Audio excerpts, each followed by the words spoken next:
බණ්ඩාරැටිය පිහිටි NLDB අභිජනන ගොවිපළ නිරීක්ෂණය කෘෂිකර්ම පශු සම්පත් ඉඩම් සහ වාරිමාර්ග අමාත්‍ය කේ.ඩී. ලාල්කාන්ත මහතා පසුගිය දිනක සිදු කළා.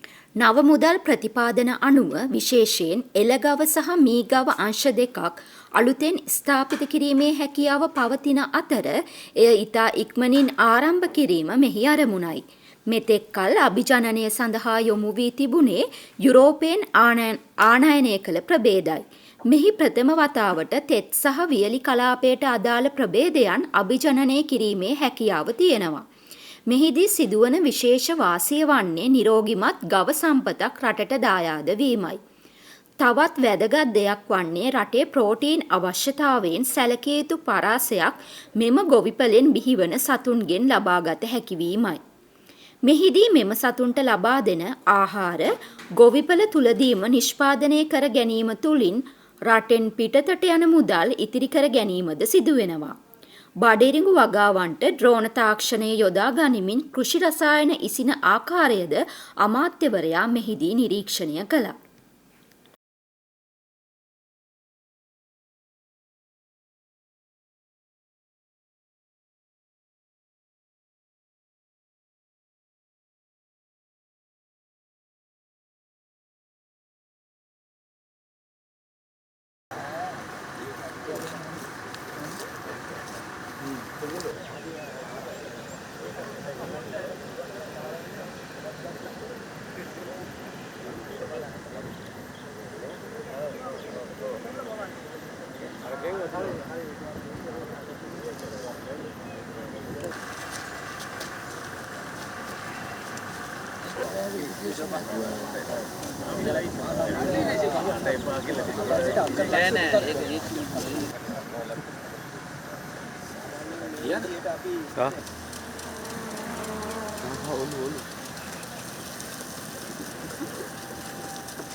ඉන්දියානු ප්‍රභේද නැත්නම් මේ වියලි කලාපයට අර්ධ ලැබුම් වගේ තනකොළ වවලා ඉතින් කුඩි කිරි නිෂ්පාදනය කරලා මේ මොඩල් එක රටේ අනිත් පොල් ඔයා පිටි කොහොමද ඒකනේ අනිත් සම්බන්ධ කරලා විශේෂයෙන් මේ වසරේ ලැබුණු